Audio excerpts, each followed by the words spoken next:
Introducing the Liberty Laptop, your gateway to online anonymity. Engineered with your privacy in mind, the Liberty Laptop comes equipped with cutting-edge security features, ensuring that your data remains yours and yours alone. No more worries about your personal information being shared without consent. Say goodbye to prying eyes and third-party snoops. Enjoy your online freedom with advanced privacy settings, protecting your every digital move, all at your fingertips. With the Liberty Laptop, you control what others see and don't see. We customize your privacy settings and let only what matters most to you be shared. No more concerns about unwarranted surveillance. We put the power back in your hands. No unwanted access through the laptop's camera and microphone. Powered by the latest technology, the Liberty Laptop ensures performance while respecting your personal boundaries. The Liberty Laptop. Your control. Your privacy. Your world. Visit calixsolutions.io to experience true personal freedom today. And we are live. Good morning, everyone. It's your favorite truck driver in the whole wide world, ex-truck driver, Bitcoin Ben, and my partner, my brother from another mother, Patrick. What's going on, brother? How are you? Just having fun. Yeah, everything's good. Everything's good. Watching the crypto markets ebb and flow, if you would, mostly flow. Yeah, I mean, you and I have actually been in this. We've been on this boat before. Oh yeah. We know this ocean. You know, it's like, oh look, it's another wave. And and that's what I've actually been explaining all week, is realize you don't want to really look at the price. What you want to do is look at the adoption rate, and not just adoption, how it's actually being plugged in to the old system and revolutionizing the old system. Now, Right. We are going to jump right in here real quick, and I want to share a screen. All right. There we go. All right. So New Hampshire launches the first ever Bitcoin-backed municipal bond. Now, this is a huge deal. I don't think people realize how big of a deal this is. Right? Now, let me explain why. And Mr. Patrick, I want you to jump in whenever you can. All right? Is a municipal bond is, hey, we have a road improvement, or hey, we have a bridge, or hey, we have something for the community that we want to build, but we don't want to raise taxes, and at least not right now. We can allocate future taxes to the repayment of the bond. Now, what this is this is exactly what I've explained with our home loans. Because what an actual bond is you're just loaning them money. That's it. We'll loan you money for 10 years, and at the end of the 10 years, you will receive what you paid in the bond, plus a little something extra. Well, what happens when you implement the Bitcoin into a bond is, number one, it is a more attractive thing to lend your money to, because then you have an asset. Because if you are actually buying a bond for a bridge, if the bond for some reason goes bad, it isn't like you own the bridge now. Right? They aren't you aren't going to repo the bridge. Well, with this, and the reason they're doing this is municipal bonds have been going up because they're less attractive than other bonds. And now what they're doing is, hey, we need a bridge, but we're also going to take a portion of that bond and hold it in actual Bitcoin. So, and if they have a calculation, they're like, if it's a 10-year bond and the Bitcoin appreciates such and such and such, what it basically does is it allows the repayment of the bond that doesn't actually come from tax income. And that's interesting. And that's where everything is going. Every loan, every bond, everything that you lend or someone lends into will have a portion of it held in the Bitcoin. Did New Hampshire say how much of that bond was going to be held in Bitcoin? I think it was the capital for the I think it was 10%. And what was the rate they were paying out on it? That I don't know. Okay. Yeah, it's go ahead. Because I think I'm trying to see if I can actually find like a link to it. I had it on Grok earlier, except it's on my phone, so I can't actually get it here.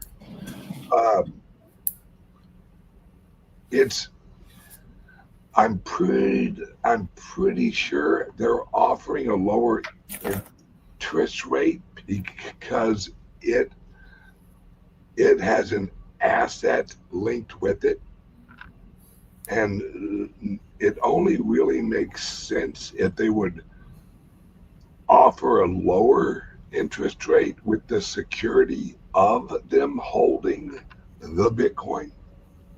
And municipals there's no tax on the municipals. No. So you have to build that in terms of capital gains, which you would pay on a normal bond. So yeah, there's that piece of it. So it is somewhat attractive. The fact that it's tied to Bitcoin is very interesting, and it's something that they have to do. So yeah. Well, good for New Hampshire. That's what my grandson calls it, New Hampshire. Yeah, it's showing you, and that's why I keep on telling people this is exactly like the rollout of the internet, where initially everyone's all hyped up. Yeah. Then they started integrating it into corporations, and you could shop online, and you can get all of this information. You can exchange value online. And now this is where we have a whole system worldwide. The problem is money. And if you don't believe me, look at the yen interest rate today. It's 3.3. That used to be 0.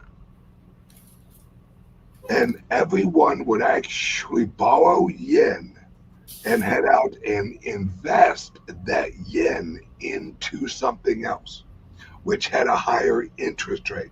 So what a lot of people would do is actually borrow yen, and they would actually buy U.S. Treasury bonds because they could actually... Zero financing. Why wouldn't you do that? Well, now 3.3, that float isn't worth it anymore. So yen is yen is rising because they are trying to attract more real investment in the yen. And they're like, well, no, we don't. Where the hell am I going to shop for the yen? You know, and what the hell am I going to do with a yen bond? Thank you very much. No good. So it's raising. Well, that eliminates the actual carry trade of a zero interest rate yen into anything else. So Japan is in deep shit because that's what they've relied on since like the fucking 90s. You know, that's what's given them the whole reason for having a bond. Well, the chickens have been coming to roost coming home to roost on the yen for some time anyway. Japanese economy is less than stellar. Yep, the yen carry trade just delocated like your shoulder, where you can't do shit once it's out of the socket. And their problem is so many people have used the yen carry trade, and now that the interest rate is rising, why would you buy a Japanese bond when you just actually buy a U.S. Treasury bond at a higher rate? And since less and less people are buying it because you can no longer have free money, a lot of people are like, well, fuck that yen, I ain't buying shit, which makes the interest rate go up. And the higher it goes up, and we're at a critical point, 3.3, there's no interest. There's no interest. That means crank up the printer, because Japan is about to buy the fuck clean out of their bonds. They're basically gonna pull an America. It's like, that's okay. We don't need sellers. We have a Federal Reserve. We can just buy our own bonds. We can reach in this pocket, grab out some bonds, and put them in this pocket and make us some dollars. Yeah, Burr is right, brother. Burr is right. And that's in Japan. China's in some deep shit too. A lot of people don't realize China is not doing well, as in economically and politically. You mean the tariffs are working? Yes. Yes. And Xi is no longer popular. That's why Xi won't leave the country anymore. Word is, if he leaves the country, they won't let him back in.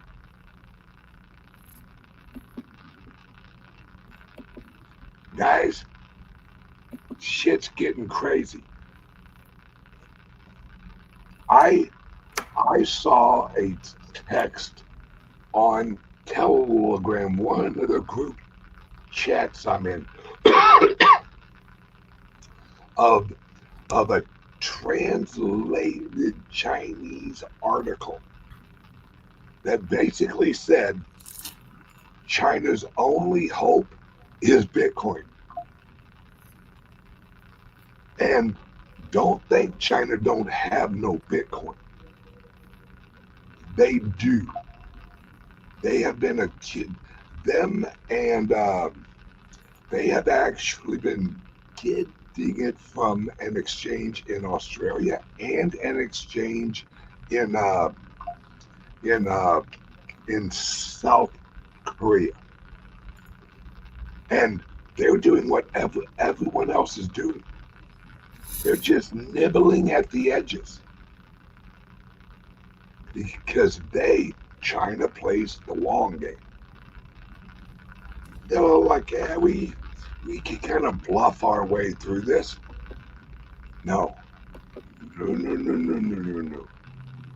Overnight repo. Remember, guys, in 2017 or 2018, the Federal Reserve was lending money directly to Japan, South Korea. They opened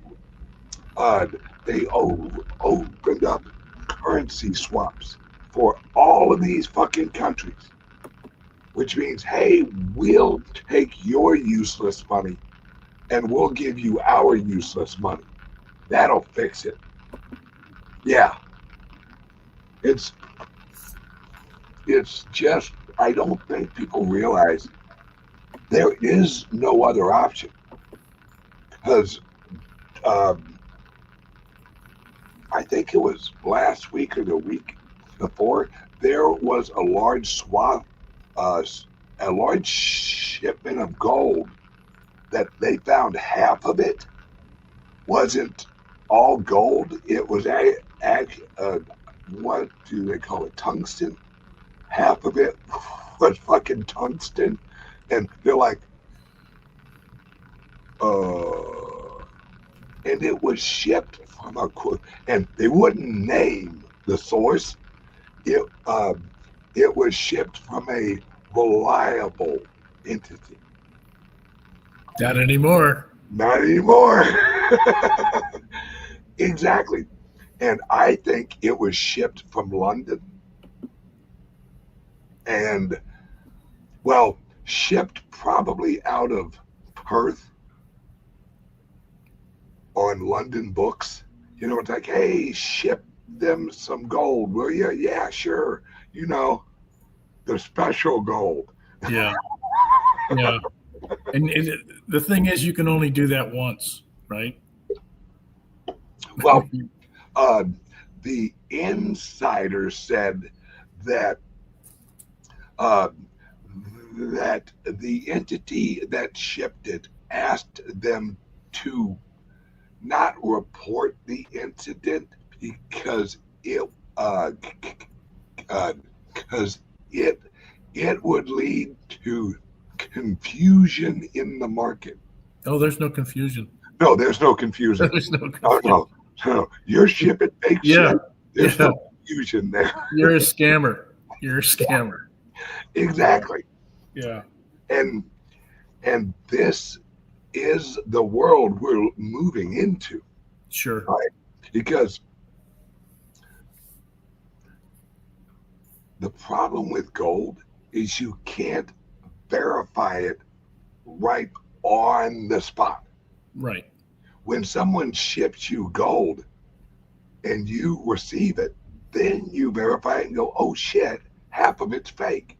Well, when someone sends you some Bitcoin, your receipt is the receiving of the asset. It's right there. In 10 minutes, you'll know. Yep. Absolutely. You know, what's interesting is back in 2021, China, for all intents and purposes, China had kicked out, they banned all operations related to crypto mining, and they forced miners to flee. I mean, immediately. They were driven out. They ended up, you may remember this, but they ended up going to the U.S., Canada, Kazakhstan, and Russia, right? Yes. And these were Chinese nationals who left to do this. If you think that they weren't sending money home by way of Western Union, you're crazy. You're exactly right. And I have information on this. The reason they shipped out the miners because they knew AI was rolling in. So they knew they would need a lot of energy for their AI. That's exactly where I was going, is they knew that the infrastructure couldn't provide what they needed. Yep. So they shit. Everyone's like, oh, they kicked out the miners. No, they didn't. They relocated their agents. That's right. what they did. And that's exactly what it was. Because these guys are sending money home to mama. And the reason that they are is because their families are held hostage. Exactly. And let me tell you what, the reserves of all of those miners, that's not theirs. That's China's actual that's all fucking China's Bitcoin. All right, don't let them fool you like, oh yeah, we left China. China kicked us out. China don't let money leave, guys. They won't let you sell a Rolex. It's because in the old days, that's how a lot of people moved money out of China, was art and Rolexes and high-end cars. They were fake Rolexes that they made there in China. Rolexes. Would you like a new Rolex? Yeah, it's this is what people have. I wish everyone, in fact, everyone watching right now, think like a government. Don't think like a person. Think like a government. Especially over in China, because no one wipes their ass in China without the government handing them the toilet paper. That's who was that one guy who he said something a little bit wrong and went missing for like 2 years. Oh yes, thank you, Jack. Jack Ma. All right. Yes, CEO of Alibaba. All right. Oh yeah. Then all of a sudden he shows up again, a lot skinnier, looking a lot more humble, looking like somebody gave him a little waterboarding. Here, let's give you a little bit of re-education, motherfucker. And some teeth, new teeth. Yeah. It's when you think like a government, look at the larger picture and actually have your point of view is purely government accumulating more power and making sure that the people don't get too crazy. You can do things around the edges, but don't do nothing that really pisses off the people. And you propagandize the shit out of them. And this example of what's going on up in New Hampshire is it shows you where all of this is going. Because we remember now that whenever you purchase a bond, they're not shipping you a bond certificate anymore. That's what my grandfather used to receive, was a bond certificate. It's all digital now. Suitable for framing. Yeah. And I think everyone has that old railroad document. Oh yeah. My grandfather had. Yeah. You own part of the railroad. How much is it worth? Well, nothing. But damn Carnegie. It's like having the the Confederate States of America dollar bill. Yep. Issued out of Tennessee. Yeah, they're going to reevaluate it someday. They're going to revalue it.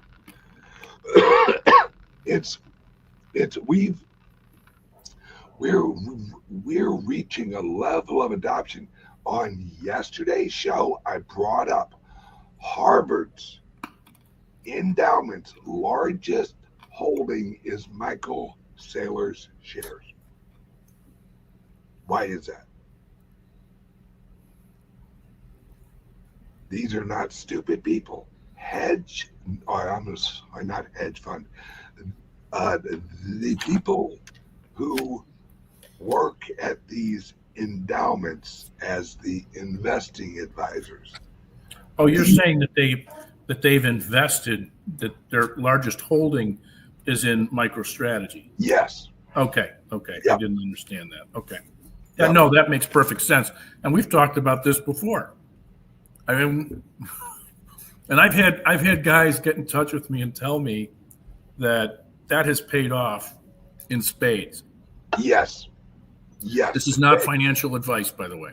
No, they are making money hand over foot because inside of the endowment, they don't just hodl it, they leverage it. And then they'll actually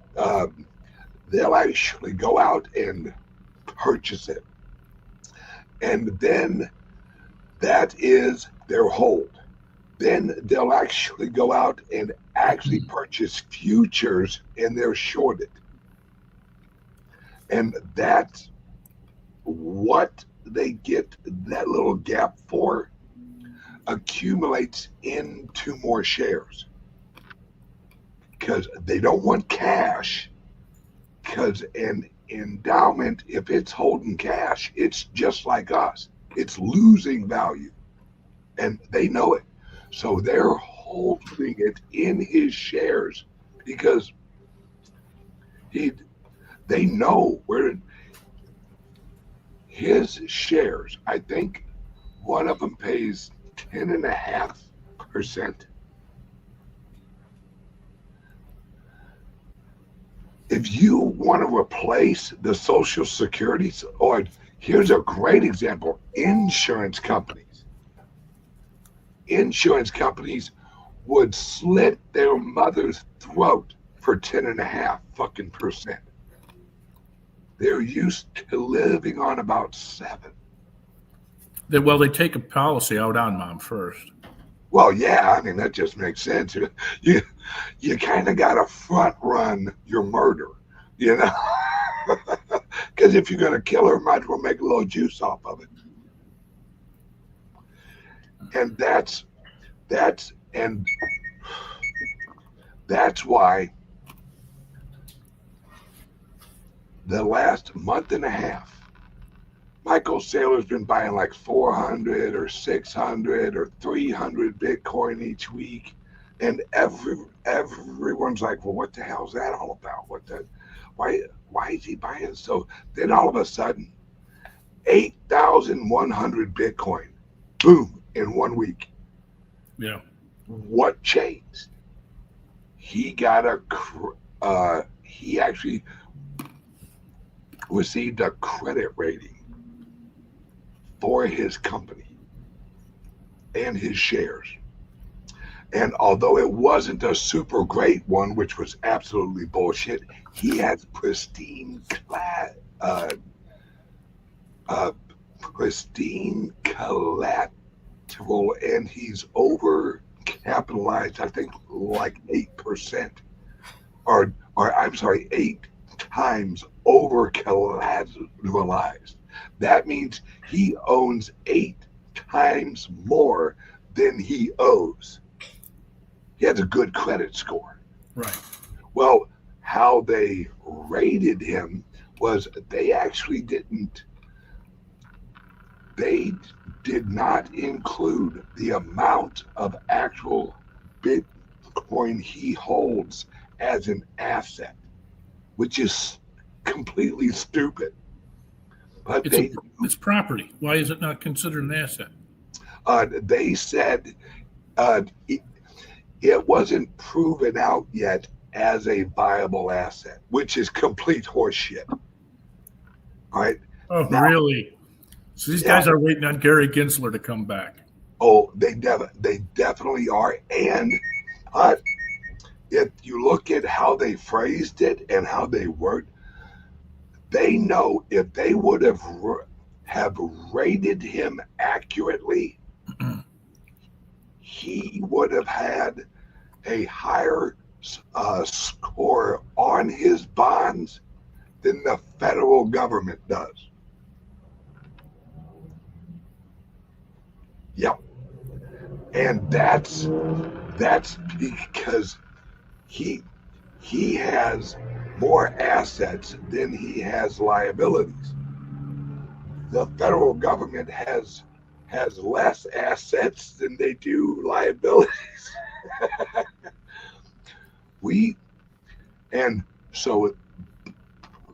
But they gave him a rating, and that's all he needed. Right. Because there's a lot of investments, hedge funds and insurance companies that cannot invest in anything that doesn't have a rating. It doesn't matter if it's an F rating. If it has a rating, then they can allocate it, because each hedge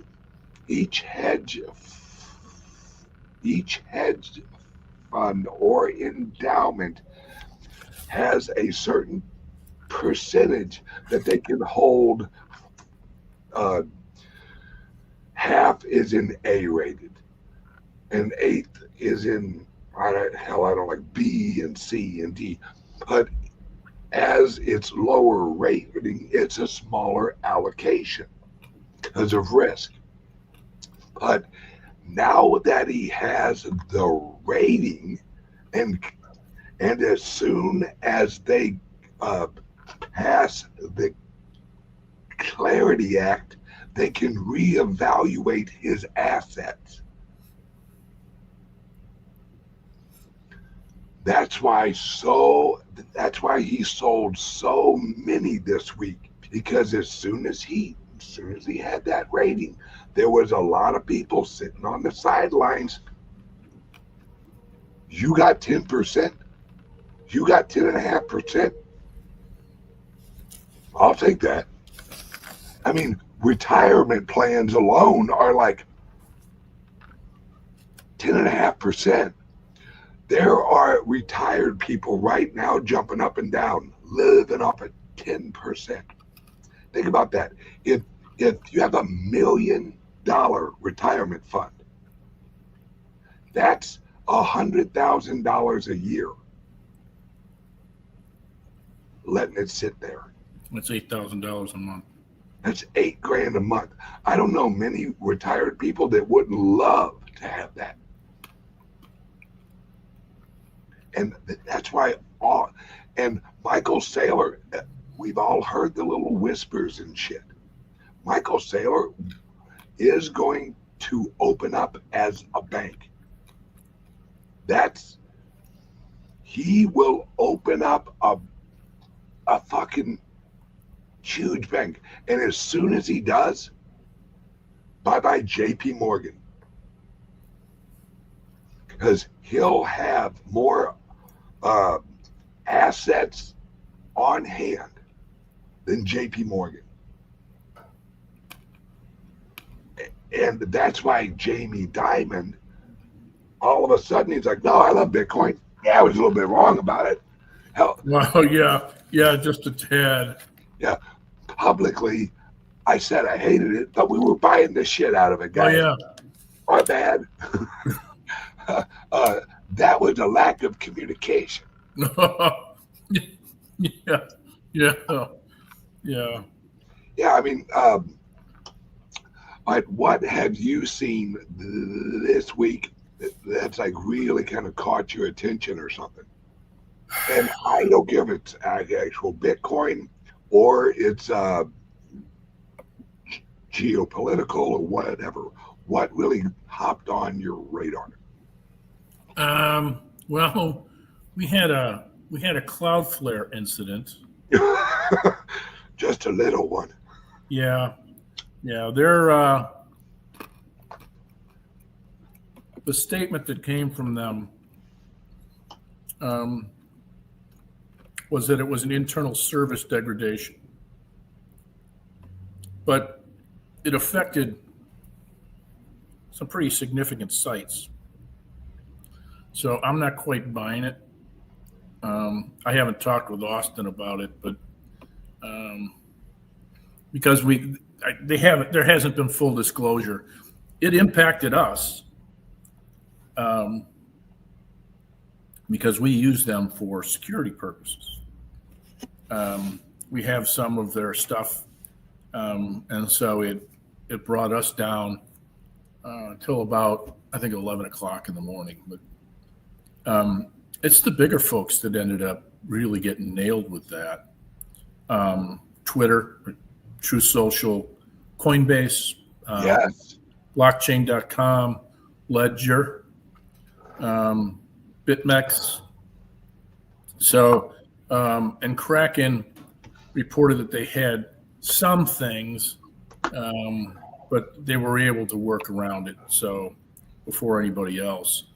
Hang on one second. Let me run an ad real quick, because everyone, Cloudflare, it is how they shut off the government. All right, shut off the internet if shit doesn't go their way. This is why we have our laptops. This is why we offer everything we have been creating, everything we have been building, with all of that. Exodus and a few other wallets don't use Cloudflare. They are private servers that do not use Cloudflare. And people don't realize Cloudflare is hackable. I have had conversations with white hats who are like, we could bring fucking Cloudflare down easy. This is why we have our laptops, because this is all fine and dandy right now. The old system's losing. They're losing bad. And they've already said, we will bring this system down before we let Trump take it over. So this is why we have our crypto laptops, and especially this is why we have our Liberty laptops, which are solely focused for your privacy. And these new laptops with their new AI, and me and Patrick had a little conversation, I think it was last week. I don't know if it was on air or off. I think it was off air, that these laptops that they're putting out now, they're sneaky with this AI. Do you remember what I'm kind of talking about? Vaguely, I do, but one of the things that we're doing is playing with the Windows machines that have AI resident, or Copilot is resident, to make sure that we can do what we have been doing, just confirming that, because it's woven in pretty deep. As they would say, it's deeper than a Georgia tick. Yes, it is. Yeah.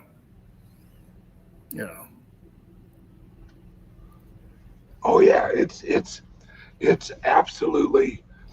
They've set up the system so there are corporations that can pull the plug where the government doesn't have to. The corporate Cloudflare, let's all remember who runs Cloudflare. One of them's an ex-CIA agent and the other one worked at DARPA. Gee, wonder how they got their funding for it. Because if you're a government and you know that governments are losing the ability to have influence, that's what's happening right now. We're moving away from a governance structure into a corporation-led world. That's what OpenAI is. Who do you think has more influence on the average person? Do you think the federal government does, or do you think that Google does? It ain't the federal government. It's the Google. It's the Google. It's Alphabet. And why do you think they named their company Alphabet? Well, I won't go into it, but hang on one second. Word from our sponsor. Introducing the Liberty Laptop, your gateway to online anonymity. Engineered with your privacy in mind, the Liberty Laptop comes equipped with cutting-edge security features, ensuring that your data remains yours and yours alone. No more worries about your personal information being shared without consent. Say goodbye to prying eyes and third-party snoops. Enjoy your online freedom with advanced privacy settings, protecting your every digital move, all at your fingertips. With the Liberty Laptop, you control what others see and don't see. We customize your privacy settings and let only what matters most to you be shared. No more concerns about unwarranted surveillance. We put the power back in your hands. No unwanted access through the laptop's camera and microphone. Powered by the latest technology, the Liberty Laptop ensures performance while respecting your personal boundaries. The Liberty Laptop. Your control. Your privacy. Your world. Visit calixsolutions.io to experience true personal freedom today. All right, and we are back. Unfortunately, I think that Patrick has finally left us and is on his way to heaven as we speak, because he's no longer there. Let's all have a moment of silence for it. Oh, he's alive! Thank God! Oh, Patrick, we thought we lost you there for a second. No. I was actually getting your shoes ready. Oh, it's so kind of you. Well, I wanted to be prepared. Yes, I understand. Because once your friend reaches the age you've reached, I mean, you're well over 100 now. Oh, yeah. It's only a matter of time. I just want to make sure I'm prepared emotionally, and I got your shoes for you when you're in your coffin. I just want to make sure I'm prepared. Yeah. You know, I've had yours for a while. Oh, absolutely. Brother, this is going to be a close race. I can tell you.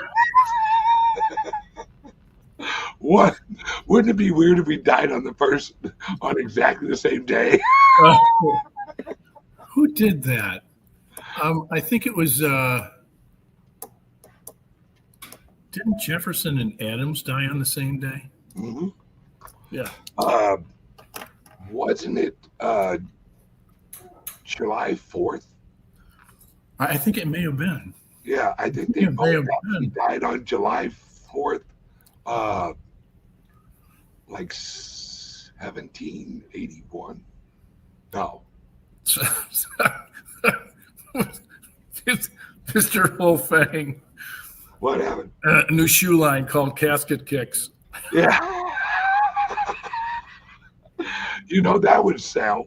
You know it would. Oh, hey, real fast. When my father passed away at 89,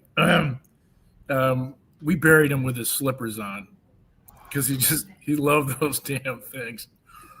And we had friends down the street. Mother died. I think mom was in her like 86 or 87. Mom could never wear heels because her feet were so jacked up. So they had the service, they had everything, and the family stuck around at the end. And it was a open casket, but only the top half was open. And then they opened the bottom half, and Mom had on a pair of 6-inch stilettos. They buried her with stiletto heels. I don't know what it is, if it's only like your there is something about your generation. You and I unfortunately have went to a few funerals, and it was more like a celebration. Oh yeah. There's It wasn't anything. It was like, these guys are having a party for this dude. Oh yeah. Yeah. I mean, it is truly an Irish wake. There's no down in the mouth. I mean, you were there for my brothers. Yeah. Yeah. It's people are telling stories. People are. It was amazing. Yeah, it is an amazing event. Go ahead.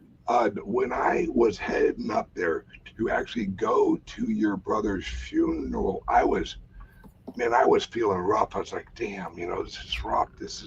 And then I get there, you walk up. Now, mind you weren't jumping up or down or nothing, but you weren't really in like a negative kind of mood. You were like, this is what happens. It's just an actual part of life. And how you guys had set up his casket and everything, I swear to God, it looked like a tailgate party.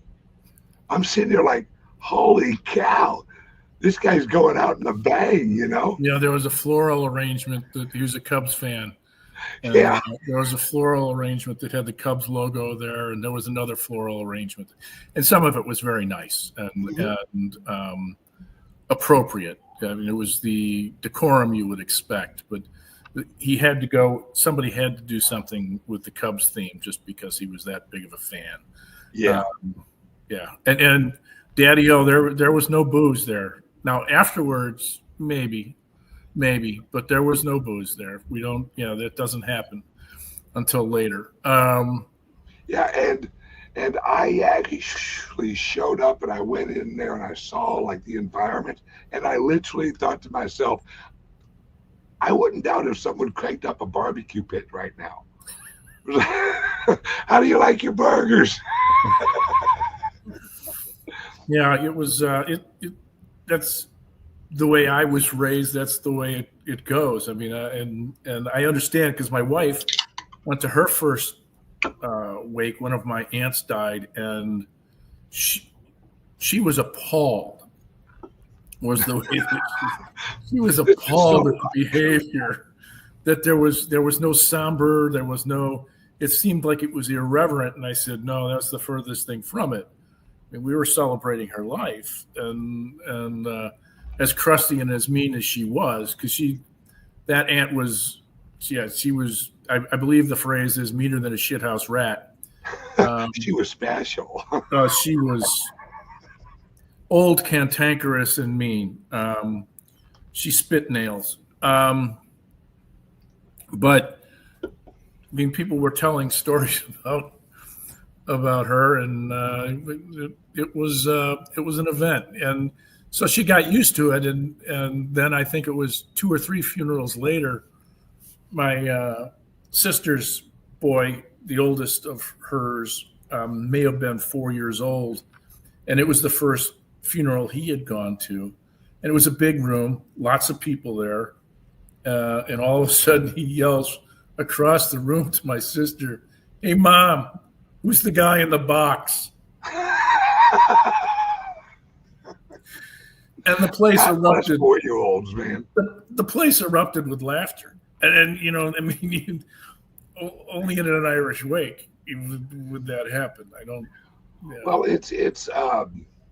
and everyone watching that, like they're talking about funerals.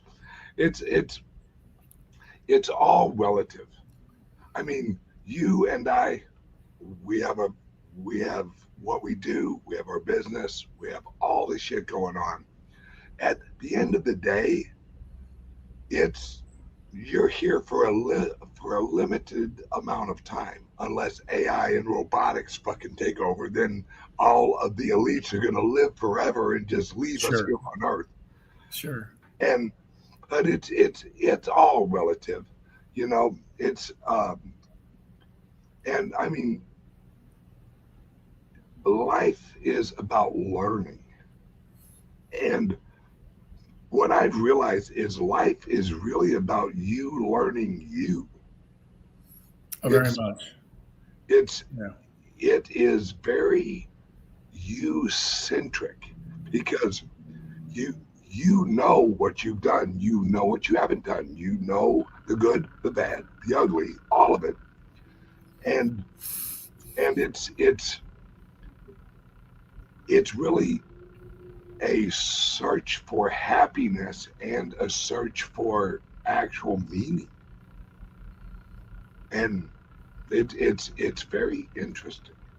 Now let's jump onto the Bitcoin again and world governments. All right, we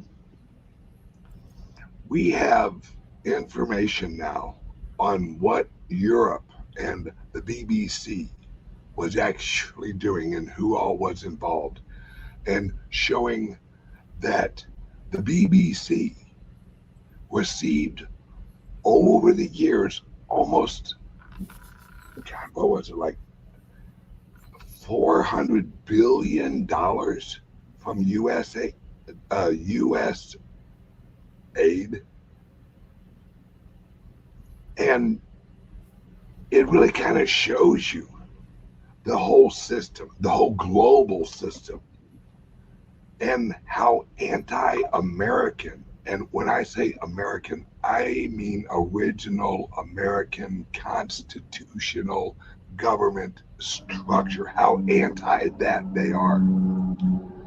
And Trump knows, and a lot of people in the know what he's going to use the Bitcoin for, because everything they have built was actually built on top of the US dollar. And what people don't realize is Trump doesn't care about the dollar. What he cares about is the treasuries, the treasury bonds. He doesn't care how they're represented as long as they're at the heart of the system and they're not ran through the Federal Reserve and over in Europe, the Bank of England and all that bullshit, because they use it against us. That's why he's launching this. He's rearranging the whole system. He says anybody can issue a stable coin with the US dollar as long as they own treasuries or an equivalent of treasuries. Now that's the key. The equivalent of a treasury is a U.S. federal government asset. That's what an equivalent of a U.S. treasury is.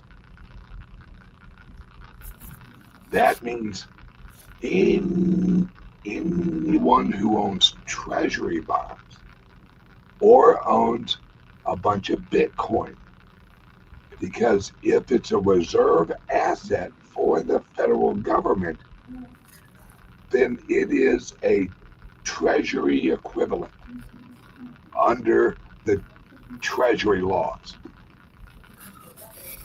And pretty soon, they are going to sell treasury bonds for direct fucking Bitcoin.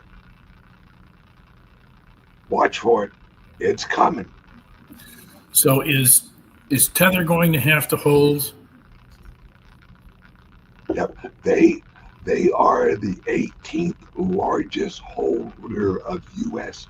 Treasury bonds. So any question of their absence or lack of inadequate reserves will be answered at that point. Yep. Okay. That because the CEO of Tether was on an interview with a boy Nico yesterday or the day before, and the CEO said that the Bitcoin is on its way to actually being the global reserve asset. And they own two things. Tether pushes all of their profits into gold and Bitcoin, but the majority is Bitcoin. They're holding the gold because the BRICS are going to issue their own, kind of like what the U.S. is doing, and they'll offer gold-backed stable coins. And also, eventually, they'll move into holding the Bitcoin and letting anyone in that arena launch their coin as long as it's backed with gold or actual Bitcoin. And everyone's going to prefer the Bitcoin because of what just happened, where they received half of their gold, or they received their gold and half of it was fake. Because how do you do that? Do you actually melt down all of the gold in the world all at once and go, okay, let's see what's real? They don't want to do that because they know they have so many derivatives on that shit that if you prove half of, or let's not even say half, let's say a quarter is fake, those derivatives are gone. They're done. So is the standard 24 karat or 18? I think it's 18. Yeah. Okay. Yeah. What I'm thinking is that if the 24 is legitimate, and you have BS in the 18, you're going to average back to 18. But your point is a good one, and that is you really can't tell until, you'd have to drill into all of it and then do a test. Yep. And we ain't got no time for that. I ain't got time for that. Ain't nobody got time for that. All I did was smell smoke, and I was like, oh, good Lord, I'm going to catch the... I got bronchitis. I got bronchitis. Yeah, that's such a great clip. That will live. God love her. That was just, yeah. The sound bite that will never go away. It's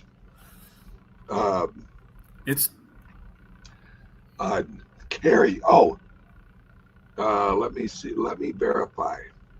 Hello there, Carrie. How are you, babe? I am praying for you, Carrie.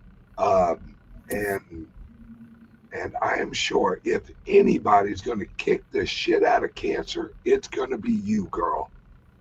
You are a bad mofo. All right. What would you consider the most reliable stable coin? Probably Tether, because they are the largest and they have a shit ton of reserves, an absolute shit ton, which is what you want. There's nothing like a good shit ton. USDC is pretty good too. Yeah, it's It's just their Circle. yeah, and they're held up with Cloudflare. So it's Tether is not held up with Cloudflare. That's why yesterday, when everything went down, they had no problem. They run on Ethereum. They run on Tron, Yes. and like a bunch of other. And I think they've also implemented Tether on the Lightning Network. Does that sound right? I don't know. That one I can't speak to, but I know that they are. Tron is one of their partners in productivity. So, yep. In fact, Tron has the highest volume of Tether in the world. yes, yeah. So everyone who's laughed at Tron and been like, "Oh," because originally I think it was called Ant Shares. Yes, it was something really bad. They're like, "Nope, we're rebranding as Tron." It's like, okay, Yeah, I could call it nerd. yeah. That CEO of fucking Tron, he's a special individual. Oh yeah, When we were in Las Vegas, we were in like the lower area where all of the VIPs are actually like dropped off and stuff. And here he comes, and he's literally dressed up in a moon suit, a bright orange moon suit. And I'm like, isn't he special? he was a pylon. He was dressed as a pylon that day. Or an Oompa Loompa. I don't know which one. Yeah. He's about the same height as an Oompa Loompa. All right, Patrick, we have a show here in about an hour. Yes, sir. Would you let everyone know where they can find it and where we'll be at? Sure. Using your CALIX laptop, either the crypto or the Liberty laptop, you can get a subscription to either Cyber Stuff or the live chat version. Through the portal, you'll find CALIX Cyber Suites, and both subscriptions are available. We send out an email prior to the show on Wednesday with a link to the live show. You can also go and see the archive. If you don't have one of our laptops, you will need to get one in order to participate in this. Or we talk about cryptos, we talk about security, we talk about things that are going on in the world in terms of how we're affected by different systems and applications.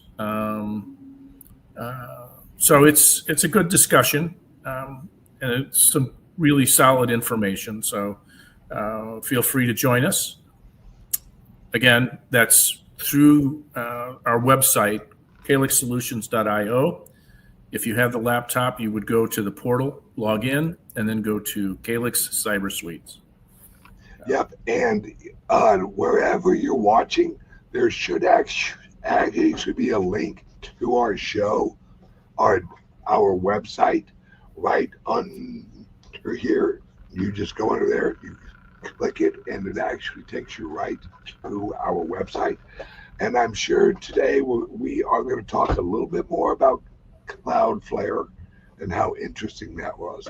And this is a show that if you actually want to keep up on the warnings of what's going on in the crypto world, this is a show for you.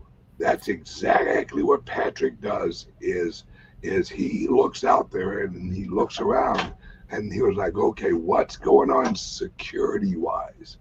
Yeah, actually a good point. one of the things that we're going to talk about today is crypto private key theft, and how that's become a big business, as well as there's a Google extension thieves are Google extension thefts are taking place, where people are getting their seed phrase lists lifted. So you might want to join us for that one. So yes, yeah, absolutely. And guys, this is what I want you to realize about AI and the new AI in the laptops that they are putting out. This AI uses the metadata from your laptop as learning material. Recognize that. They are learning, they are training the AI in real time using your laptop. Because why would they train it on something else which they have to actually pay power for, when they can set it up where it actually learns on your usage of your laptop? This is why the Liberty laptop is set up, so you don't have to worry about this bullshit. And we also show you the 93 or 98% of the internet that Google won't show you. With our laptop and education that we send with the laptop, you learn how to actually realize the larger web. All right, everyone. All right, Patrick, I'll see you in about 15 minutes or so. Sounds good. Thank you, everyone, for watching. All right, bye-bye. Bye. Introducing the Liberty Laptop, your gateway to online anonymity. Engineered with your privacy in mind, the Liberty Laptop comes equipped with cutting-edge security features, ensuring that your data remains yours and yours alone. No more worries about your personal information being shared without consent. Say goodbye to prying eyes and third-party snoops. Enjoy your online freedom with advanced privacy settings, protecting your every digital move, all at your fingertips. With the Liberty Laptop, you control what others see and don't see. We customize your privacy settings and let only what matters most to you be shared. No more concerns about unwarranted surveillance. We put the power back in your hands. No unwanted access through the laptop's camera and microphone. Powered by the latest technology, the Liberty Laptop ensures performance while respecting your personal boundaries. The Liberty Laptop. Your control. Your privacy. Your world. Visit calixsolutions.io to experience true personal freedom today.